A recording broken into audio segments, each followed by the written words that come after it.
yeah, countdown and everything. Ladies and gentlemen, boys and girls, welcome back to episode 2 of Unsportsmanlike Conduct on our new home at the Asleep at Work network. I'm just going to do some usual good stuff down below. Yes, on the YouTube channel, you'll see loads of links for the AAW network. We are now part of the AAW network. Go and like, subscribe, do all the things to the link tree down there. We're all on social medias. We'll have Matty, we'll have mine, we'll have Fletch, we'll have the network there.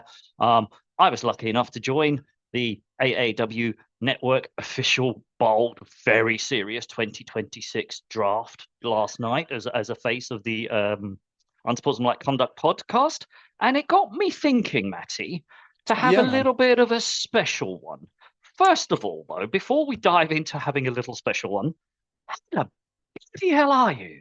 But I just first of all, I would like to say that before we dive into having a little bit of a special one, is an absolutely crazy line from yourself, Gary. I'm going to be honest. That's a wild way to It's start. how we go. It's how we roll. It is. That's very true. Yeah, man. I am good. I am currently sat on a wooden floor, podcasting from my burner phone with a microphone plugged into it. So, mate, The dedication is heartfelt. We've seen the setup. We've seen a picture of behind the scenes. behind the scenes, yeah, It's quite something. It really is quite something. But your dedication yeah. to the So, network is awe-inspiring, to say the least. thank you, thank you. Also, No, but not only awe-inspiring, the new sweater is pretty fancy too, man. thank you, I man. mean, Thank you. you're rolling through you're obviously deciding blue is not your color anymore. No, yeah, a bit more behind the scenes. My absolute hate for my English football club is really seeping through into everything about my life now. So I'm just going after every red football team I can find at this point. It Um, seems Second absolutely fair tier to me. German team, Kaiserslautern. Get behind the boys. Very red, very red. Go for But it. yeah, man, I'm good. I caught up on the big mock draft that you were part of. Very Mhm. good job being a GM, by the way. I thought you were very, very convincing. I like some of my picks. I disliked some of them immensely, but Yeah, it's definitely. I've got some questions that we're definitely going to bring up and go over. indeed, But indeed. But yeah, no, it got me very thinking. good As I mock said, draft, mate. that was a very good mock draft. So what I've decided, because we are a little bit different on Unsportsmanlike Conduct, I've Oh, decided rather than having a mock draft, we are mm. going to have a 2026 Muck draft, and we are going to draft all the things that the teams really shouldn't do. There's so many drafts out there going, this team's going to do this, this team's going to do that. I figured we'd go here and go, what if the teams just went, fuck it? Got a I like Lamborghini. it. We've got James Pierce at the wheel, and off we go. We're going full on. We're crashing into everything, and we're trashing the whole lot. Amazing. That's where we're Okay, going. That's the theme. That's where we go. Now, everyone knows what the Raiders is going to do at number one. We all know officially what they're going to do. What do you think the Raiders could actually do to really muck this up? I've got an idea. I want to hear see, what your one might be. I was. Do you know what? Actually, right. And for our audio listeners, this isn't going to do a lot, but I will. I'll put my notes Is page this the up. burner phone? This is the actual phone that I have my notes on. Right, I'll pop the first one. Right, my first topic is you probably can't see that. Does Does Mendoza? Mendoza have to go first overall? Now, hear me out, right? Because Ooh, I don't know if is this this is. serious or muck draft? I think this could be a bit of both Bit because of both. I We'd like to think get down right, in the weeds. and Gary might need to fill me in here because my college ball Hey, knowledge is that's what not she said. fantastic. But yeah, right, this podcast is moving mad for a start. But I so my college ball knowledge is not fantastic, but I keep hearing things. Oh, there's kind of murmurs of like, if this was any other draft class, then Mendoza might probably wouldn't be the first overall and would Oh, possibly be he wouldn't. slipping a lot further in the draft He than. may not even be a first round pick. Yeah, right. So my thinking is I feel like it's quite well known that maybe next year's draft class is going to be a lot. There's going to be like Golden. more. Apparently, the words are it's going to be a golden draft. It's supposed to be like Okay. it's going to be one of those best drafts in 10 years type thing. It's got So I suppose my thinking is I don't know about anyone else, but my faith in the Raiders organization is not you know not the best in the world. I is it as on a much as I par with think other? Is it on a par with other faith in other blue collared? Yeah. I feel like there's definitely bigger train wrecks in the NFL, but I don't think the Raiders are a shining light for the NFL. I'd probably say. I suppose my biggest point is even if you draft Mendoza first overall, the chances of him just completely 180ing that franchise is probably quite low. And to be fair, I know they've spent a lot of money in free agency, and the Raiders have recently acquired Max Crosby, so that's good of them. That's a big trade for the Raiders. Handy defense piece to pick up there. Yeah, really handy. But I guess what I'm saying is if we think the quality of quarterbacks is going to be better next year, I don't think the Raiders are going to be picking crazy low. I don't think they're just going to turn it around. The rest of their division is absolutely brutal. What if they don't pick Mendoza first overall and maybe just fill some other holes, and then next year maybe don't pick first, but there'll be a lot more higher quality quarterbacks to choose from that even if they pick fourth, fifth, something like that, they'll still pick up a really good player. Like, I know that this is purely speculation. Mendoza's definitely going first, but what if he doesn't? Yeah, I know. And just on that, just on your College Ball Network, just to help you out, the College Podcast have started 3, maybe 4 hashtags that we're going to build up, and we're going to build for the rest of the 25-26 season. One of them is diving for Dante. Okay, you'll have to go and look into this one. Terrible for Trinidad. Amazing. Okay. All right. Mankey. I think we decided on Mankey for Manning, just because we love to hear Americans try and come up with why the word Mankey. Yeah. Okay. So these are the ones that we expect as of next year. These 3 QBs at least to be number 1. Minging for Manning. Thank you very much. In the background, Minging, just because we want to hear Americans say the word Minging. Yeah, that's amazing. So those are the hashtags that we'll be pushing out come out the next season, because we reckon teams will be doing that. However, similar sort of thought process to that. My idea for the Raiders to really just mess things up and just go, what the hell are we doing? Why don't they, seeing as last year they picked the best running back in the class and got Ashton Genty behind an offensive line that literally was as porous as, I don't know, the defense of O.J. Simpson. Good God. We're all over the place today. Why don't they go out and double up and just get Jeremiah Love and have 2 outstanding running backs, Kirk Cousins, no offensive line, and just go, sod it, we'll be picking a QB next year anyway. Why not get 2 running backs that we can just absolutely break? God, you are really trying to throw a spanner in the works, aren't you? Jeremiah Love, first overall and to Ashton the Raiders. Genty. Yeah, because remember, they took Genty last year as well, who was a generational running back. And now they're going to have 2 because it's the Raiders and they just love to run the ball. They'll just be playing wishbone formation. Nobody will know which running back gets it, but it doesn't matter because they have no offensive line or anything else. And therefore, it'll be 2 running backs. It'll be a tight end, and that'll be about it.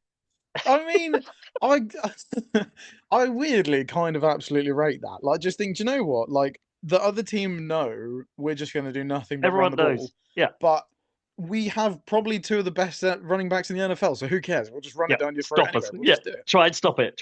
And don't forget, we've got the best tight end as well. So, every now and again, they might just... I think the Raiders could really have some fun with this. And I think if they don't take Mendoza, I think the absolute ripple effect that would be the rest of the draft after that. Because everyone thinks the draft's starting at 2 this year. Everyone's like, okay, you're right. And then suddenly it'll be like, what just happened?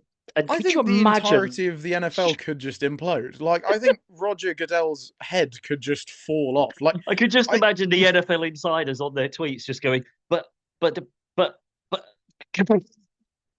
feel like it would definitely be good for TV ratings. I feel like, you can tell that they're starting to kind of come out with those like really random takes right now that are like, this guy's actually really good. He might be number 1 pick, blah, blah, blah, blah. Which actually kind of brings me on to one of the other questions I have, because it also involves a quarterback. So good. We're moving on to the Jets now at 2, just because we're going to talk quarterbacks. We may as well lash on the Jets. Let's go. What? Because my whole thing, right, is there's a lot of hype being projected around Ty Simpson, and I know in your draft that happened, because picks can be swapped and stuff. You ended up with Ty Simpson going to the Jets. Now, yes, if anyone has ever listened to me talk about the New York Jets, my opinion of this franchise could possibly not be any higher than 6 feet below the floor. So I think anyone going to the Jets is kind of potential car crash. Do we actually think it? Like, again, college ball knowledge not being fantastic, is Ty Simpson even a first round pick? No. Because I'm going to be honest, I hate him to the Jets. I feel like them kind of signing Geno Smith is one of the few moves that I'm like, do you know what? That's actually fine. I feel like they know they're in a bit of a hole, and he'll get them through a year when they can draft a better quarterback. Yeah. But like, where does Ty Simpson sit for you? In this year's draft, Yeah. he's an early second round. Okay. The only reason, and I've spoken about this on the pod and whatever, the only reason he might go first round this year is if somebody who is desperate for a QB hungry teams, yeah. QB hungry teams, Jets, Cardinals, You know, there's a few of them out there. He's not. I mean, he's probably more NFL ready than Mendoza. He's played at Alabama, therefore he's had a bit of coaching and skills, and he's got. Okay. He's okay. He's going to be one of those guys like a Kirk Cousins who will knock around the league for a long time, probably be back up for most of his career. He might start the odd game or whatever else. So he'll have a sensible career, but that's his ceiling. That is literally it. The only reason he's being talked about in the first round as a QB hungry DD team might trade up at 31 to get him for that extra fifth year option, which is a fifth year free. But not in any normal year, he's a third rounder. Okay. That's the level of QBs that we're talking about coming out this year. So we're talking like literally the top two in the draft is like this guy could maybe be a first rounder and this guy's probably a third rounder, but just because of the draft class we're in, they're just like because, premium picks. Yeah, because Mendoza is head and shoulders above any other QB in this class, and he should be. And because of this QB hungry team, he's going to go number one because QBs always go first. But any other Raiders, just tear it down, man. Just tear it down. Take the running back. Offensive lineman first. Take overall. the running back. Take Jeremiah Love. But then, of course, the Jets take Ty Simpson at 2 because it's the Jets, and the Jets are going to Jets, right? And they're going to go right. He's the guy for the future. We've got Geno as insurance. We're taking Ty Simpson at 2. Yeah, see that. I can honestly see it. Feel like because it's the Jets. If the Jets do that, which part of me would at least like to hope they don't, because I mean, right, the Jets obviously have a lot of problems, and I don't think anyone would deny that. They have 2 first round picks. Please do not put any one of them near Ty Simpson. Don't be stupid. Don't be the Jets. Just or don't do. be the Jets. I mean, let's have some fun. Let's just tear the whole league down. Tear the whole league down. Jeremiah Love goes first. Ty Simpson goes second. I like everything's now in complete fireball. Every team behind is just going, what's happening? Or what's going on? The ESPN studios have literally gone up in flames. It's all gone wrong. It's all gone horribly wrong for them. You now get to the Arizona Cardinals, who are now just spinning, going, because obviously now Mendoza's on the board, and the Cardinals don't have a QB because they've just shipped little man off to little Kyler's gone to play Call of Duty in Minnesota. Who do they even have in the QB room right now? Jacoby Brissett. Jake Brisket is I think it's Jake Brisket who's going to be getting cooked behind an offensive line that is almost as non-existent as the Raiders offensive line, as we just talked about. So the Cardinals come along and go, wow, look, the number one QB is on the board. He's still there. We should take him. But no. We'll trade you the 3rd pick for Max Crosby. That's what the Cardinals do. The Cardinals go off and do it like a stupid trade where they suddenly go and they realize that JJ McCarthy is languishing in Minnesota and he's not getting anywhere. And they've decided they're going to throw the pick at Minnesota and say, here, Minnesota, you come in at 3. And we'll either take JJ McCarthy or actually, just for shits and giggles, we've realised we want Kyler back. Can we have him back? Do you know what? No, it's going to be fine. They've got Jacoby Brissett, but they've got Gardner Minshew. They've got Minshew. They got Minshew. The Cardinals are going to be fine. I forgot about that. Right. So then the Cardinals then go and do what the Cardinals have always done for the last 4 years and take yet another defensive lineman in the first round, even though they've taken a defensive lineman in the first round for the last 3 drafts. But they don't take an edge. But they don't take an edge. No. They take a defensive tackle. Of course. Because they wouldn't take... Why take an edge who's a game changer? No. It's the Cardinals. They take a run-stuffing defensive tackle, Peter Woods, I believe his name is. I think he's probably scheduled to go about 28th. The Cardinals take him at 3 because... Burn it down. Burn it down. We're burning the whole thing down. I suppose, like, real talk, because I would love the Cardinals to do that because, again, they're just one of those teams, I think, just with being in the same division as them, it's just kind of endlessly funny to watch them just fall over themselves all the time. Do you actually see them sticking at that third pick? Because again, that's kind of one of the things I hear a lot of whispers of is like, in all that's honesty, probably the first pick that's seriously getting shopped around right now. I see that pick being shot to Kansas. Spoke to Okay. Tom about it on the call last night. I Yeah. see Kansas saying, we're not going to be picking up at this high for a long time. Mm. Right, we're picking ninth, but we've got a few picks. I expect that Kansas City Chiefs will not be picking anywhere in the top 15 in the next 4 years. If everything goes to plan, no way. Right, it was an anomaly year. It was a whiff. It was something going horror, injuries and whatever else. So I reckon they go, hang on, Cardinals, do you want the ninth pick and one of our second rounders? And we'll move up to 3. And they go and get the Cardinals, and putting a proper hat on, they'll go and get one of the premium edge rushers at 3 because they need it. That's what I expect, and that's what it should happen at 3. Which I guess that's probably one of those trades that works for like both teams, right? Because like the Cardinals obviously have the Cardinals will still get the guy. Fill. Cardinals will still get the guy they want at 9 because they're not one going to else be moving needs. too far back. Exactly, it's not the end of the world. Plus, if they pick up an extra pick in the second round, that's just more team building they can do. So because they've got holes literally everywhere. That would be the sensible choice, Cardinals. Cardinals, if you're listening, that's the sensible choice. Pick up the phone, Kansas City. I'm sure there's already had calls about it. That would be the sensible thing that I would suggest that should happen. But whether it does or not, it doesn't work for this. That doesn't work for our. If you've been a fan of the NFL for longer than 5 minutes, I hate to be like a bit of a crushing blow for you, but there's normally a reason that bad teams stay bad. Normally a reason that bad teams are always picking in the top 10, and it's not because they're trying really hard to stop. They're normally making some more than questionable decisions. Shocking front office. So we move to the Titans, who are picking at 4. Yeah. Right. And the Titans are now completely in a tiz because the Titans have got their generational QB from last year. But Mendoza's on the board. Oh my God. Yes. A QB battle in Tennessee. QB battle in Tennessee is oncoming because they take the Heisman winner. They take the number 1 QB in the draft. The Titans take Fernando Mendoza to battle it out with Cam Ward behind, again, as we've mentioned, an O-line which is not really good, and Cam Ward spent an awful lot of time on his backside last year. He did help everywhere, but Mendoza's there. You can't overlook taking Fernando Mendoza. Absolutely. No, I mean, if he's on the board at pick 3, you've got to take him. He's a pick 4 now. Remember, because the first 3 franchises have been stupid enough not to take him. You have to. It's the rule. He's on the board. Yeah. I mean, I suppose realistically, looking at like the Titans, I feel like Jeremiah Love to the Titans again is one of those things that seems pretty nailed on, but I don't know. My kind of thing with the Titans is a bit weird because I get that, to be fair, having someone like Jeremiah Love to back up Cam Ward, probably year 2 for Cam Ward probably would be quite helpful. But then, like you said, I suppose there's also the issue of like, if by the end of this draft that offensive line is still the state it is, it doesn't really matter how, possibly generational your quarterback could be or how generational your running back could be.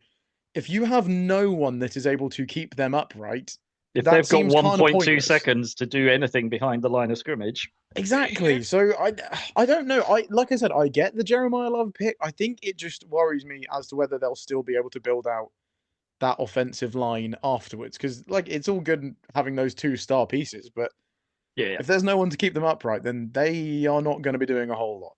No.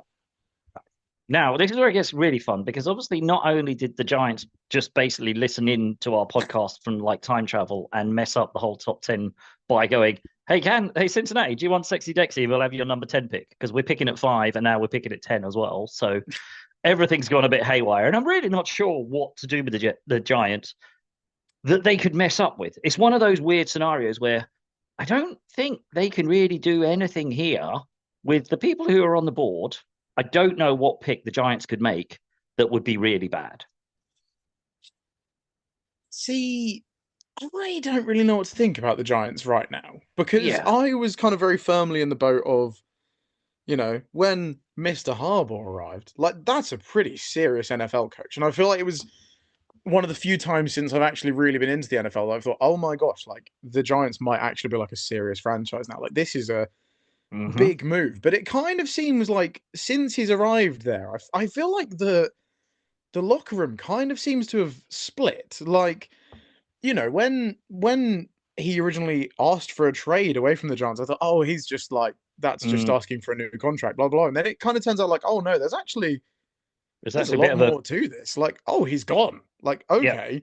And it sounds like maybe It he's not sounds the like only disgruntled player, which it is sounds like Harbaugh's interesting. come in and kind of laid down the law, and Mm. he's kind of gone my way or the highway. And a few of those players in the Giants has kind of gone, well, I'm just going to go and see what the highway's like. Thanks very much. Stexy Dexy's just gone and got an extra year, loads of millions, and gone to play at Cincinnati.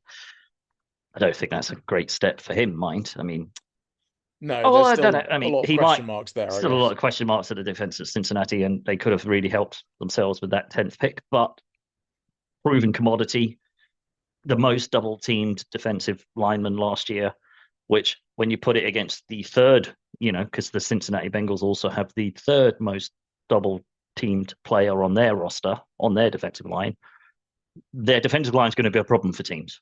Yeah, which to So, be fair is probably the one thing the Bengals really need. It's just something on their defense to actually be afraid of, right? Because I yes. mean, when I like wrote my first article for the website, there we go, it's humble plug there on whether the NFL draft can be trusted. Head over to asleepatwork.com or .co.uk maybe. I actually don't know the full domain. That's so shocking. We should It'll really be get that somewhere right. in the link tree below. But so when I was going over like the number one overall picks, I kind of looked at Joe Burrow in depth and like looking at his career sometimes is just so depressing because Yep. like no matter how well he plays, even when he is, by far and away the best player on the field and by far and away the best quarterback in the league, sometimes his team will still just finish like just above or just below 500 because no matter Yep. how perfectly he plays, the defense can play just as terribly, Yeah. right? Like the other way. Almost in mirror. Joe Burrow Yeah. could be playing out of his skin, and Jamar Chase could be catching everything, and then the defense could just be like, have a touchdown. Have a So, I mean, I touchdown. suppose It's almost all like the seriousness. Newcastle evolved, right? Yeah. He's like Kevin Keegan's Newcastle. We'll score more than you, but unfortunately, you don't often manage that.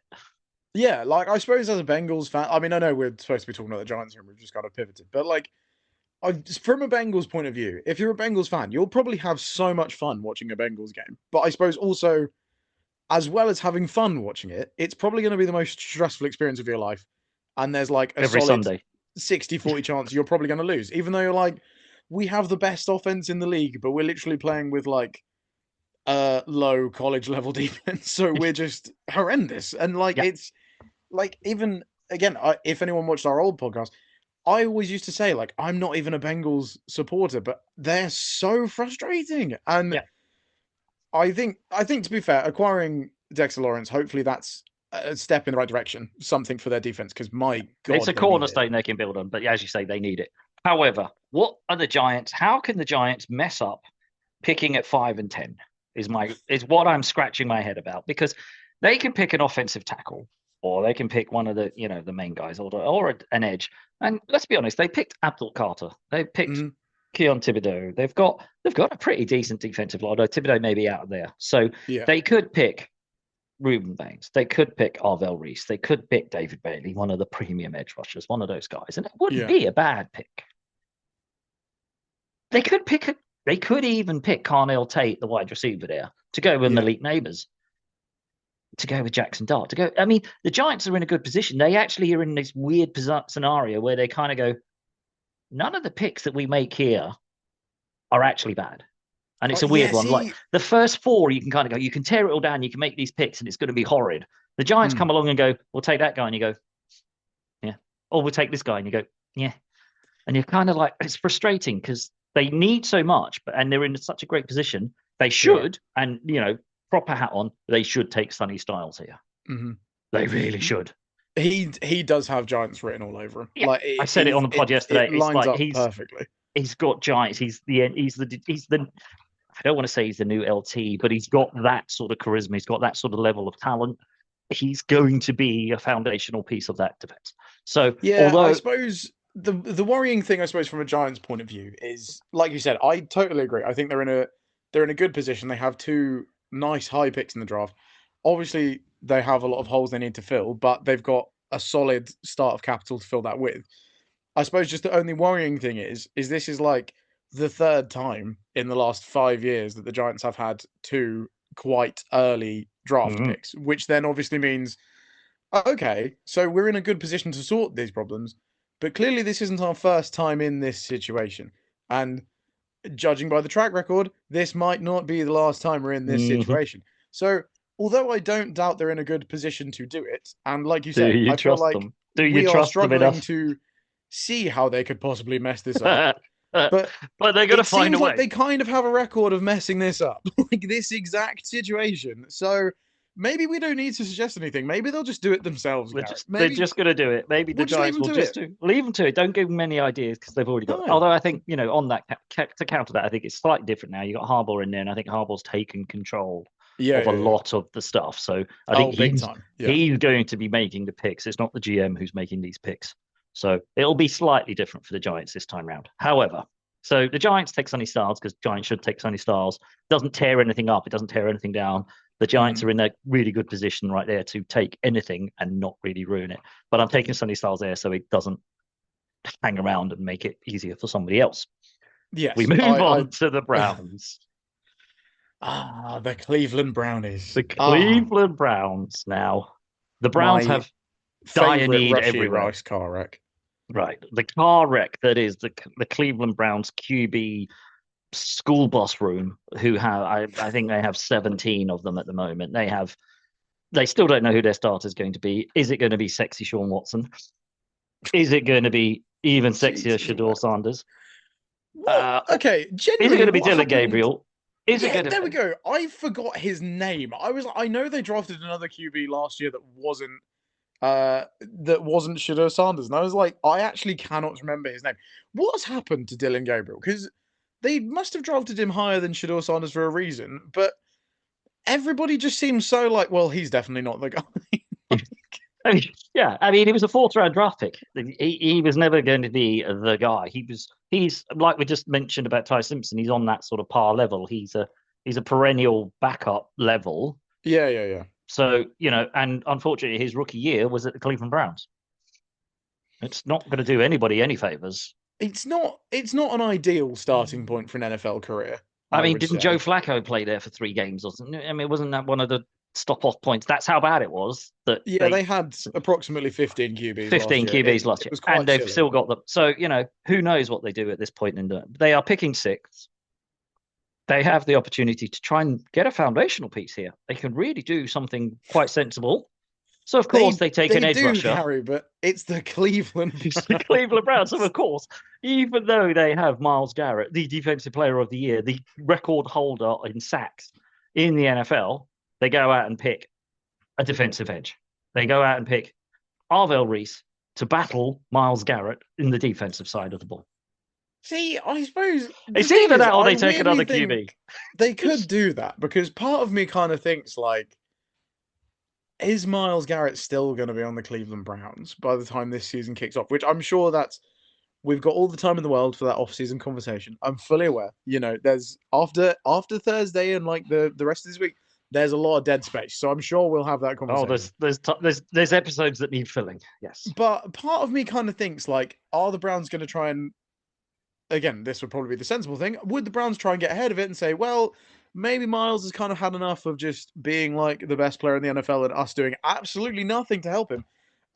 Maybe do we just try and draft in someone new? But again, if they do that, do I have any faith that they'll be able to develop a talent? I don't think I do. Do you have any faith in Browns? Is the question that you just Yeah, that sentence did so not need to be as long as it did. No, actually, you're very yeah, right. Yeah. not about developing, not about anything else. Do you have any faith in the Cleveland Browns organization?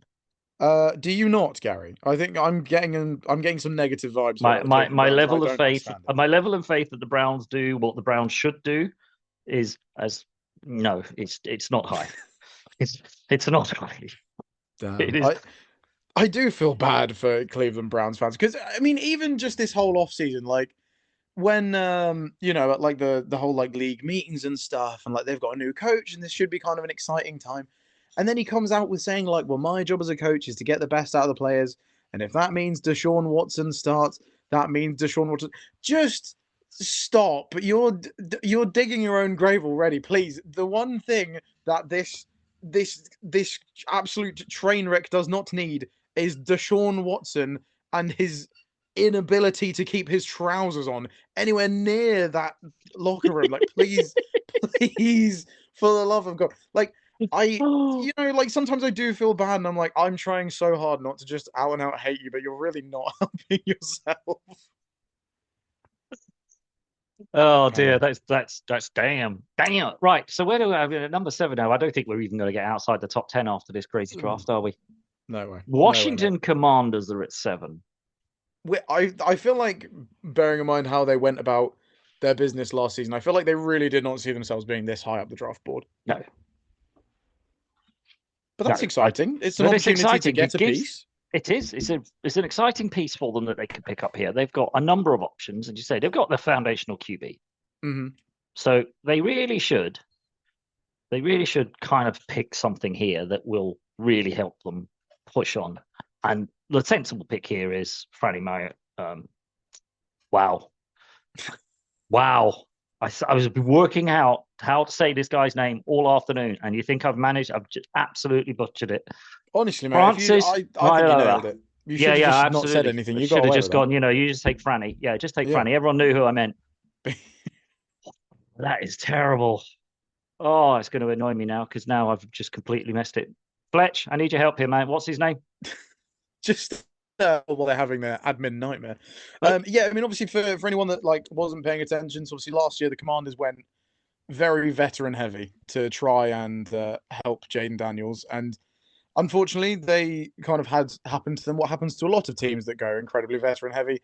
It turns out older players tend to get injured quite a lot. They tend to break, and then their whole season kind of just went Pete Tong. Like, I'm going to be honest, I was so on board with this Commanders project when they signed Debo, because he was one of the first players that really made me fall in love with football. And just watching him do everything, I was like, oh my God, he's going to go to Washington and he's going to absolutely tear it up. And it turns out the only thing he tore up were his own muscles. And so did the rest of the Commanders team. And it all just kind of went a bit wrong from there. So went Pete Tong there. Yeah. So, hopefully, I mean, they can... I think they can pick a pretty good position here. I would assume, like you said, they're going to want to pick up an offensive piece here. But then, I mean, to be fair, I don't really know what the Commanders' defense looks like. I'm actually not too sure whether they would even consider that. But I suppose with players like Debo and stuff not being there, I guess the sensible pick would just be young stud receiver to go along with young stud quarterback. Yeah. What I would imagine. Yes, the sensible pick, and with everything that we've just talked about, is probably Cardell Tate going there. Or Mackay Lemon, who's kind of a little bit like a Debo light. However, the one I was trying to say was Francis Maui Goa. There we go. See, look at that. Teamwork. Teamwork. Maui Goa. Look at that. I've suddenly moved 300 miles north. Maui Goa. There you go. Franny Maui Goa. Thank you, Fletch. I think the fact that the Commanders are picking this high is an odd one. They shouldn't really be there. So they really should pick something that's going to help keep Jaden Daniels upright. Although he's a great QB, Marigo is the pick here. However, just because of giggles and keep everything going, I reckon they take Carnell Tate in this muck-up draft just because they need an extra wide receiver to go alongside Scary Terry. I had to think about who the main receiver was there. They've still got Terry McLaurin. Yeah, that's okay. They still got Terry. They still got Scary Terry, but they actually say they've lost Debo. They don't really have anything on McCaffrey, but he was broken all last year. Yeah. So I think, just for the muck-up draft, the Commanders at 7 are now taking Mackay Lemon as a Debo light replacement. Perfect, mate. I like it. We can't run it back with Debo. Let's get some with Debo too, who's a bit lighter and a bit cheaper. There we go. And so far, we've managed to drop everybody who's in the top 10 out of the top 10. I'm loving it. It's great. Yeah, this second round of this draft is going to be insane. Going to post number 10. Who knows what's going to happen? Right, number 9 is now the Cardinals because we chose the Cardinals, didn't we? Number 9 is actually the Chiefs officially, although we think the Chiefs are going to trade out of here. Now, the Chiefs literally have traded away all of their secondary. They've given them all to the Rams for some unknown reason. They've packaged them up and sent them over to LA. Yeah, they seem to be doing a lot of business together, which seems odd. Yeah, I mean, they're obviously planning on meeting at the Super Bowl and kind of swapping players back again or something. It's almost like here, you can have these for a loan, and we'll come and get them. They're just going to know each we'll come other and get them at the end. and out. Yeah, we'll come and get them at the end of the season or something. Yeah. So what now? So the sensible thing here is, they take Jamon McCoy, they take Mansour Delane, they take a cornerback who can literally plug in and replace the ones they've just sold on. Or they even take Caleb Downs, who's probably the best player in the draft. But it's the Chiefs, and we don't care, and we don't want to do that. And they have just traded away their running back. Yeah. And they don't really have a wide receiver room to speak of. I suppose that's the thing. I guess the Chiefs are also in a bit of a weird And Patrick place. Mahomes is also injured for the half season. Yeah, like we're assuming that Justin Fields is starting the season. Justin Fields is it for the Kansas City Chiefs. I have nothing against Justin Fields, but he did play for the Jets. Let's be honest, like the drop off from Patrick Mahomes to Justin Fields is certainly a drop off. Like let's be honest. Noticeable, should we say? So and to be fair, of all the coaches I would trust to put this right, I would definitely have faith in Andy Reid that he's probably going to figure some way around this. But I definitely think they're in an interesting spot right now, because I think one of the other things as well is, I mean, I know at the moment he's still pretty dominant and probably one of the best players in the league, but we're going to have to talk about replacing Travis Kelce at some point. I'm joking. I know he's washed and a bit old, but don't clip that, please, because he's going to have like the best season of his life and then just ride off into the sunset with his pop star wife. But what? It's not. They'll break up by late September. No, we're not doing. She's got a new album coming out, and therefore it'll all be about the breakup with this guy who's kind of more fixated on pigskin than he is with her skin or something like that. Shocking. But, at what point do you reckon the Chiefs have to start worrying about replacing Chris Jones? Like, I know he's still an absolute game breaker, but I feel like you can tell he's definitely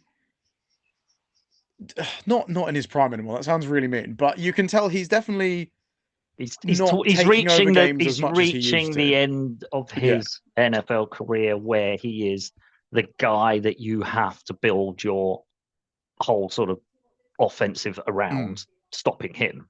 He's not that guy, and his powers are waning, I suppose is the nicest way to put it, which is why, as we mentioned about the Cardinals earlier, what I really think the Chiefs should do is package this, go up to 3, get Chris Jones's replacement early now, while he's still in the building, while the new kid can learn behind him, etc. Yeah, because what a person to learn from. Like, I mean, let's be honest. Like, when I kind of still get flashbacks of that Super Bowl. Don't.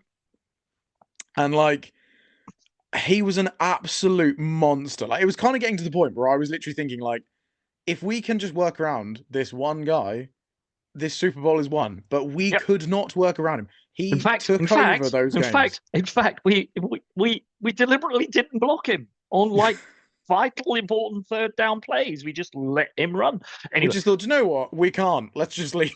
We can't stop him, so we won't even try anymore. That's what's the worst that could happen. Anyway, not that we're That's bitter. a trauma dump for another time. But yeah, I feel like the Chiefs are in a good spot, but they do have like sneaky quite a lot they need to look at. So I suppose this is quite an interesting pick for them. And I suppose in just as many ways you could be like, that's a really good pick, they could also really mess this up. Because like, you said, if they do go all in and think this is the guy that's going to replace Chris Jones, what if it's not? Then you've still got an aging Chris Jones and someone that's not panned out. Yep. So my thought process behind that is either you get a replacement of Chris Jones and you take Reuben Baines Jr., but he's got tiny arms and he's a bit small. And that is one thing I definitely noticed from listening to the mock draft is I feel like the way that people talk about NFL draft prospects is just absolutely incredible. It's like insane, isn't it? Yeah, he's too small. He's 340 pounds and he's got 33.5-inch arms. Oh, he's tiny. Yeah, I can't remember who it was that was talking about someone, and they were like, again, this is really mean. I literally listened to this show earlier on the way home, but I just remember someone saying they need to take advantage of having someone that's got generational reach and is just so like long and athletic. And I was like, what are we actually talking about here? Like I always remember when they were talking about drafting Kenny Pickett, and they were like, people are just worried about the size of his hands. I was like, what is tiny hands, Kenny? Oh Yeah, gosh, I good mean, times, good it times. is insane when you read about the mock drafts and you read about the assessments and everything, and you kind of read about this. Oh, he's a great defensive edge, but he's only got 33.5-inch arms, and you're like, Yeah, that's how long is an arm? That means nothing to me. I mean, you look at your own, that's still a hefty arm. How different? And then you go, oh, yeah, but he's only got Yeah, 33.5-inch arms. This guy's got 34-inch arms. He's a much better prospect. And you're like, just yeah, like, but then I feel sorry, like I guys, just half wonder, an inch like, doesn't make that much difference. And any of the female listeners out there can help us out on this one.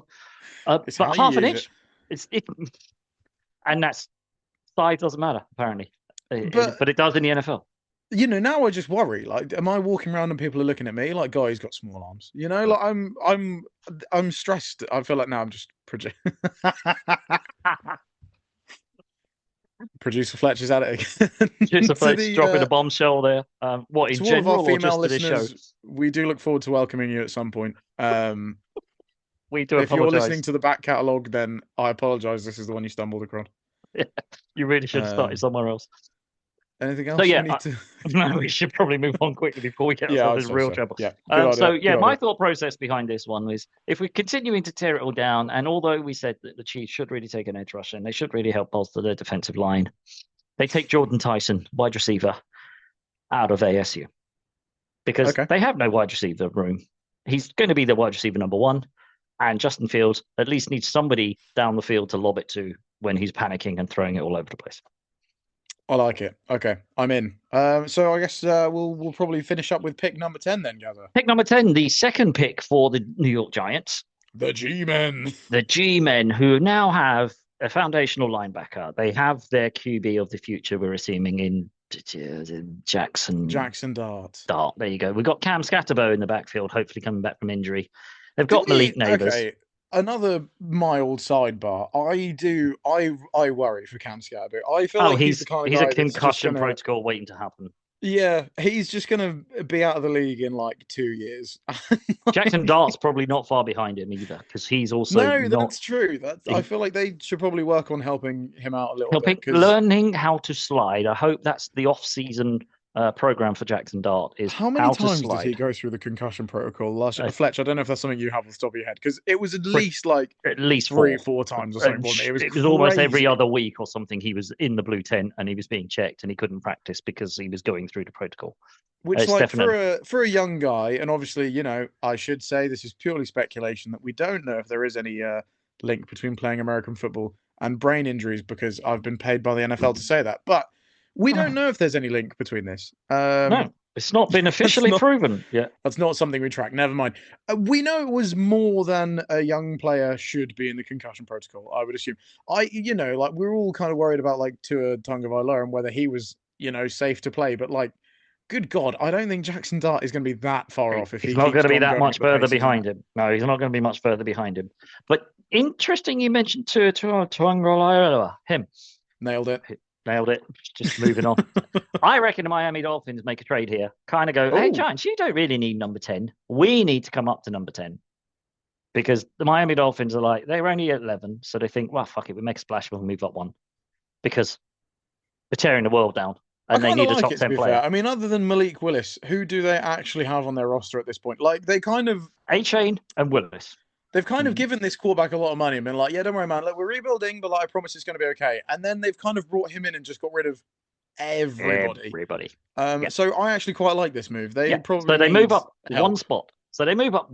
They sell the house for it, right? So they move up one spot. They give away their 11th. They give away their second rounder. They give away something else just because it's Miami Dolphins and they're in a total rebuild. Yeah, it's probably going to be a honking deal for them. But yeah, I like it's a honking deal. But everyone will be like, great, we picked a top 10 player, and it's a player they'll get at 11 if they just stayed there because the Giants won't take him. But they move up. Who did it? Yeah, and the Giants move. They swap with the Miami Dolphins, and Miami Dolphins take Carnell Tate. I absolutely love this level of chaos. By the way, we're moving on one pick. It's worth it. We're going to sell the house for one pick. It's going to be the guy that we could get. We don't want him. No, we need that number 10.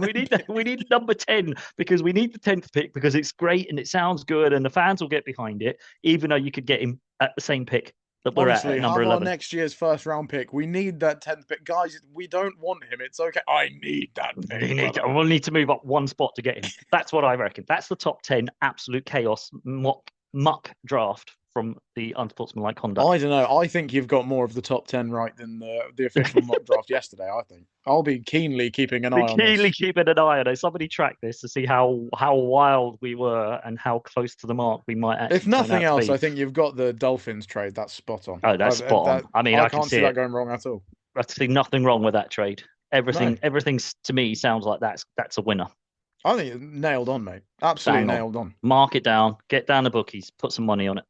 Yeah, I'd say so. So, I mean, probably worth Gamble mentioning responsibly with though, the- and also just while I say that, just for Fletcher's benefit, kids don't gamble. We're not condoning gambling, especially if you're under 18.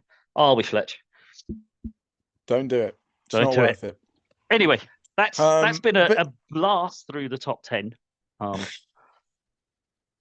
But just thought we'd give a little bit of an askance look at the top 10 draft, considering everybody else is being serious. And if nothing else, that's the last thing on our mind.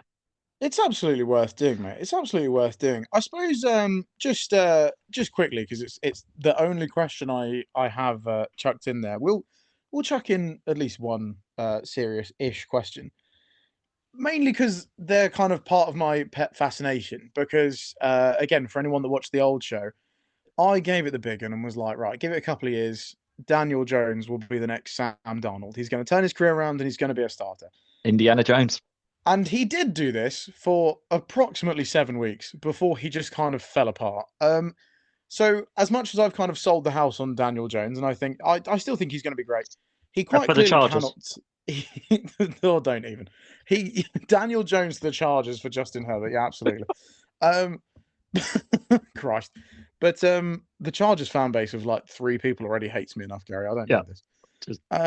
But where was I going with this?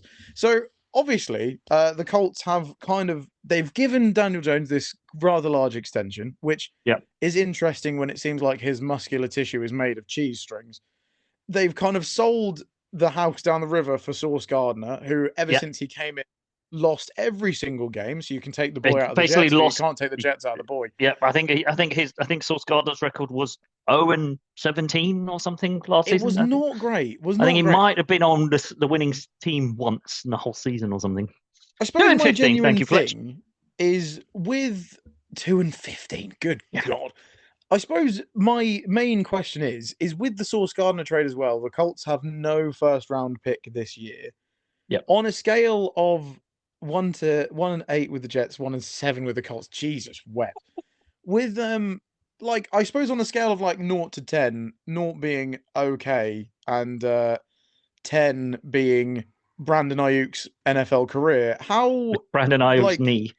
How well do you reckon the Colts are actually set up to succeed? Like, I kind of like the Colts. They just seem a bit bizarre, and they kind of just seem to do things for sometimes like shock factor. Like, I don't know if there's any actual thought behind it, but the Colts are seriously looking at being in trouble this year. They've got, as you say, Daniel Jones as their great savior.